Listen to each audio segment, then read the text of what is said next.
Usaha penggemukan sapi potong. Walaupun sudah banyak yang melakukannya atau di pelosok-pelosok usaha ini mulai tumbuh, tapi tetap saja usaha penggemukan sapi potong seolah tidak ada saingan. Keberhasilan memelihara sapi penggemukan ini atau sapi kereman sangat tergantung pada kualitas sapi bakalan. Memilih sapi bakalan untuk tujuan sapi kerja berbeda dengan sapi dengan tujuan penggemukan atau penghasil daging.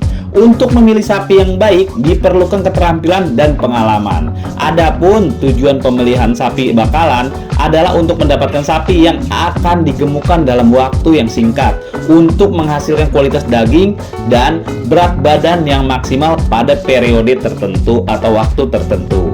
Nah, bagi para pemula ini adalah hal yang sulit. Untuk itu, dalam video ini 7 cara menentukan sapi bakalan termudah. Jadi, pemula-pemula dengan melihat video ini insya Allah bisa memilih sapi bakalan yang tidak salah pilih dan usaha penggemukan sapinya insya Allah panen.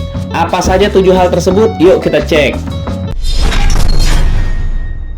Nomor 7, bangsa sapi bakalan. Ada banyak jenis bangsa sapi yang bisa kita pilih, mulai dari sapi dari bangsa Australia, bangsa Cina, bangsa Amerika, ataupun bangsa India dan bangsa-bangsa lainnya. Walaupun dasarnya jenisnya sama, tetapi beda negara, beda pula pertumbuhannya. Catatan penting di sini, dari sapi negara manapun yang mau kita pelihara, haruslah yang memang stok ketersediaannya ada. Jangan sampai setelah kita tahu bahwa tidak semua bangsa sapi memiliki laju pertumbuhan yang cepat, lalu kita tahu nih dari bangsa ini yang harusnya bagus, stoknya ada nggak? Akhirnya kita hanya menghabiskan waktu untuk mencari sapi dari bangsa tersebut. Karena suka atau tidak suka antara sapi lokal kita dengan sapi impor sana, pertumbuhannya beda jauh.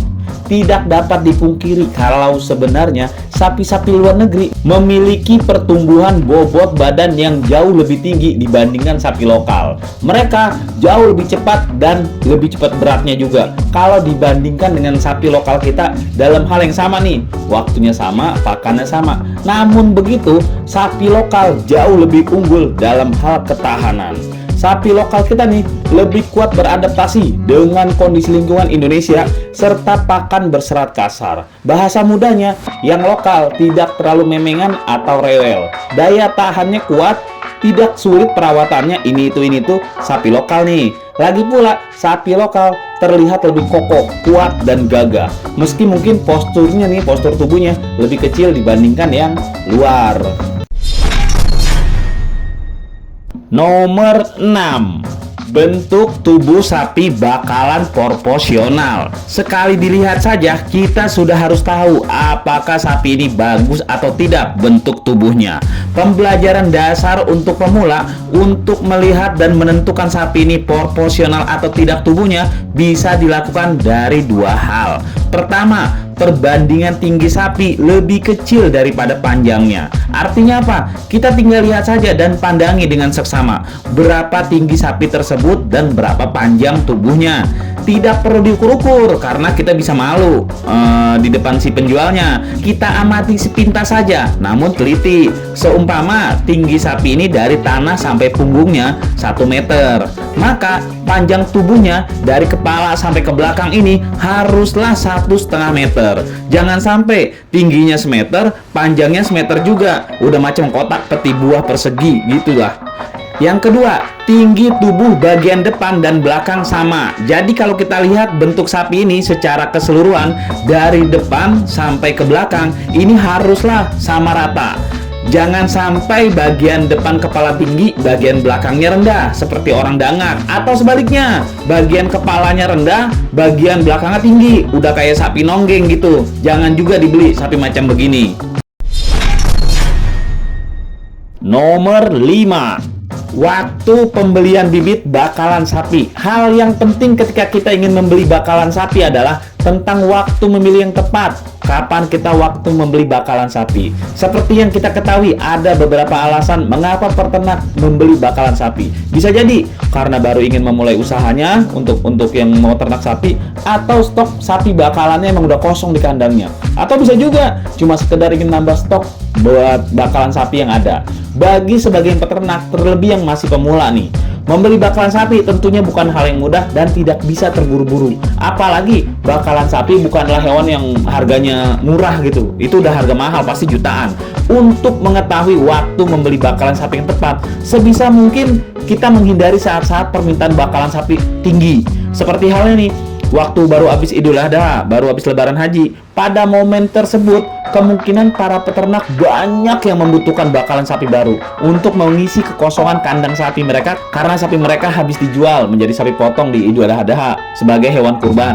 Ketika permintaan bakalan tinggi, bakalan sapi tinggi nih, permintaannya tinggi, namun suplainya terbatas, biasanya akan menyebabkan harga bakalan sapi ini tinggi atau naik drastis. Dalam hal ini nih, jangan terburu-buru, sangat dibutuhkan kesabaran. Jangan asal membeli cepat saja, yang penting kandang terisi dan tinggal konsentrasi di pemeliharaan. Salah membeli, resiko kegagalan cukup tinggi. Karena target bobot bisa jadi tidak tercapai padahal pakan dan waktu telah terpenuhi dengan baik. Nomor 4. Ukuran tubuh sapi bakalan. Terkadang saat membeli sesuatu, siapapun maunya gede dan murah. Tapi hal ini tidak berlaku di sapi bakalan. Walaupun konsep ini sebenarnya tidak semua orang setuju. Setidaknya untuk para pemain sapi bakalan, ini menjadi faktor penting. Sapi bakalan yang akan menjadi modal penggemukan kita ini haruslah bertubuh sedang, tidak kurus dan tidak gemuk. Loh, kenapa pilih yang sedang? Kalau kurus oke lah, kita nggak pilih. Tapi kalau gemuk, bukannya malah lebih bagus buat modal di awal? Pemahaman yang harus menjadi warning dalam hal ini adalah kita harus paham dulu jenis sapi apa yang kita beli. Besar bagus, tapi jenisnya sapi apa? Kalau salah pilih nih, kita salah beli, ini akan berakibat fatal. Dan bukan malah untung, kita malah buntung. Contohnya, kita beli sapi jenis A. Sapi ini batas besarnya hanya di kisaran 300 kilo saja. Beda dengan sapi limosin atau lainnya. Nah, ketika kita membeli sapi A ini, badannya sudah gemuk atau mungkin beratnya sudah mencapai 200 kiloan. Kalau kita besarkan selama setahun, beratnya sudah pasti tidak akan lebih dari 300. Karena memang batas maksimalnya 300 umpama gitu ya. Maka dengan penambahan beberapa puluh kilo selama setahun aja nih, kita sudah pasti rugi waktu. Lebih parahnya lagi, dalam 6 bulan sapi ini sudah mencapai batas maksimal bobotnya. Padahal kita akan memeliharanya selama setahun. Dan dalam 6 bulan terakhir, karena bobotnya sudah maksimal, bobot sapi ini malah turun. Jadilah kita rugi merawat dan rugi memberi pakan. Untuk pemula, usahakan membeli bibit sapi ukuran sedang. Jangan gemuk, jangan kurus. Cari tahu dulu juga nih, sapi jenis apa nih, dan bisa seberapa besar nanti maksimalnya. Nomor 3. Jenis kelamin sapi bakalan. Realitanya, sapi jantan memang memiliki laju pertumbuhan yang lebih cepat dibandingkan sapi betina.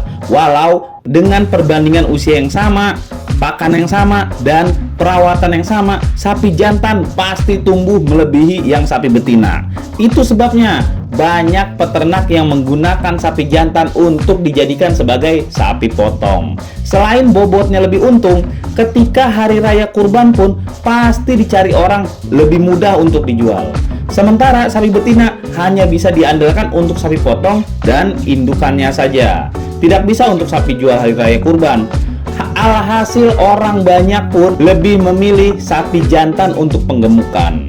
Rekomendasi para peternak sapi manapun di negara kita selalu merekomendasikan pemilihan sapi bakalan sebaiknya berjenis kelamin jantan.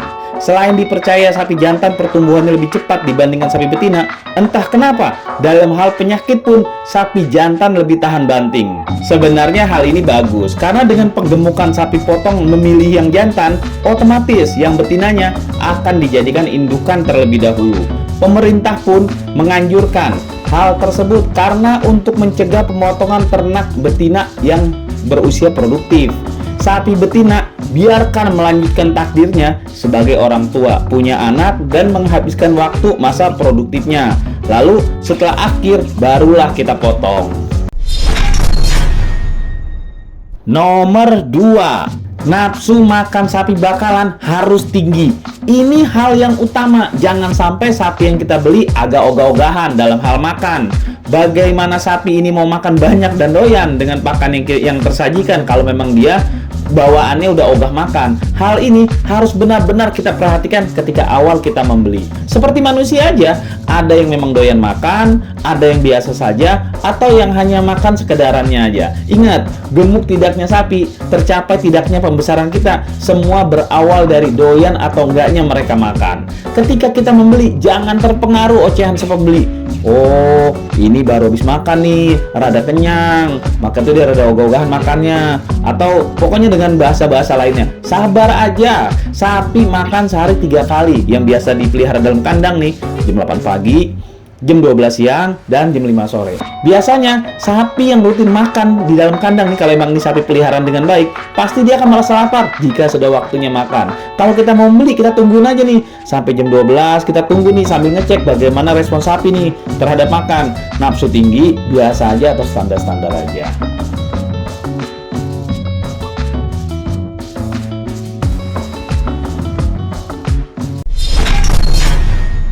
Nomor 1, silsilah keturunan sapi bakalan. Ini rada sulit nih, apalagi kalau kita membelinya di pasar sapi, pengepul, atau di tengkulak. Berbeda jika kita membelinya di peternak sapi yang memang udah jelas dan benar ketika menjawab pertanyaan, si ini sapi nih bapak emaknya siapa gitu, masuk keturunan dari mana.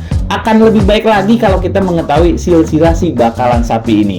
Apakah dari keturunannya yang benar-benar baik, unggul, atau berbagai macam keturunan dari orang tuanya. Apalagi jika si emak bapaknya ini masih ada di kandang tersebut nih, di tempat kita membeli, kita bisa melihatnya langsung. Oh, orang tua si sapi ini gedenya segini. Setidaknya target minimal kita nantinya untuk menyamai besarnya si orang tua sapi itu minimal tercapai lah, atau ada gambaran.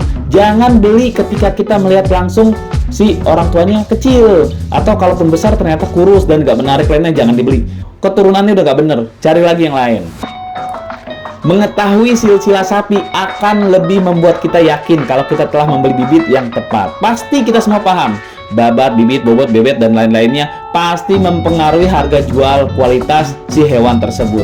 Mau hewan apapun, mau burung, mau kucing, mau domba, mau lainnya semuanya, indukan asalnya itu berkualitas atau enggak, atau asal-asalan aja. Seperti kambing kacang. Jangan sampai seperti kambing kacang, maksudnya makannya banyak, besarnya enggak. Itu yang sering di jalan-jalanan tuh, kalau kita lagi jalan banyak kambing segerombolan, kambing kacang tuh yang kurus-kurus. Nah, itulah diskusi kita. Tulis di kolom komentar apa yang kamu pikirkan agar kita bisa mendiskusikannya lagi. Yang belum subscribe, jangan lupa subscribe dan aktifkan lonceng agar channel ini terus terbangun dan kamu menjadi yang pertama mendapatkan pemberitahuan video untuk diskusi-diskusi kita yang lebih seru lagi.